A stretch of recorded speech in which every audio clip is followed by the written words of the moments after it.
যুবক বলে, নবী গো, আপনি আমার চেনেন না, আপনি আমার কথা মনে হয় শোনেন নাই।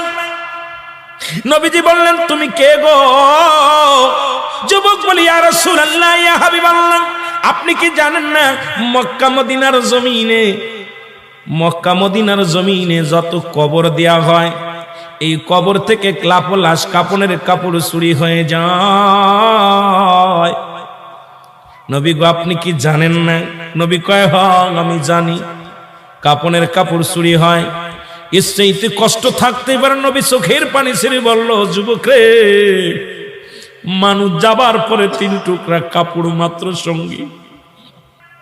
যুবক বলে, ইয়া রাসূলুল্লাহ, ইয়া হাবিবাল্লাহ, নবী গো, মক্কা মদিনার জমিনে যত কাপনের কাপড় চুরি হয়েছে, ওই কাপনের কাপড় চুরি করেছি আমি, নবী গো, আমি সেই যুবক, কাপনের কাপড় চুরি করা যুবক। আল্লাহু আকবার। আল্লাহর নবী ডাকতে বলে, যুবক রে, ও যুবক, শুনে নাও, তুমি কেমনে এই কাজটা করলা? তুমি মানুষের কাপনের কাপড় চুরি করলা। এ যুবক, দুনিয়ার মধ্যে কি আর কোন কাজ পাও নাই? যুবক বলে, ইয়া রাসূলুল্লাহ, ইয়া হাবিবাল্লাহ, নবী গো, ও মায়ার নবী, আমি ভুল করেছি, আমারে আপনি তওবা করে দিন, আল্লাহ যেন আমারে মাফ করে দেয়। যুবক বলেন, আল্লাহর নবী বলে, যুবক রে, তুমি তওবা করো, তওবা করলে আল্লাহ মাফ করে দিবে। যুবক বলে, নবী গো,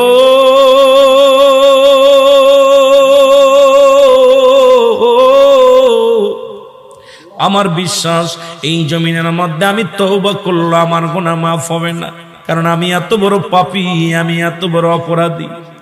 আল্লাহর নবী কয়, যুবক রে, তুমি তওবা করো, তওবা করলে আল্লাহ তোমারে মাফ করে দিবে। যুবক বলে, নবী গো, মায়ের নবী, আমার মতো পাপীরা আমার আল্লাহ ক্ষমা করবে না।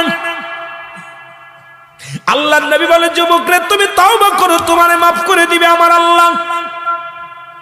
যুবক বলে, নবী গো, আমি শুধু কাপনের কাপড়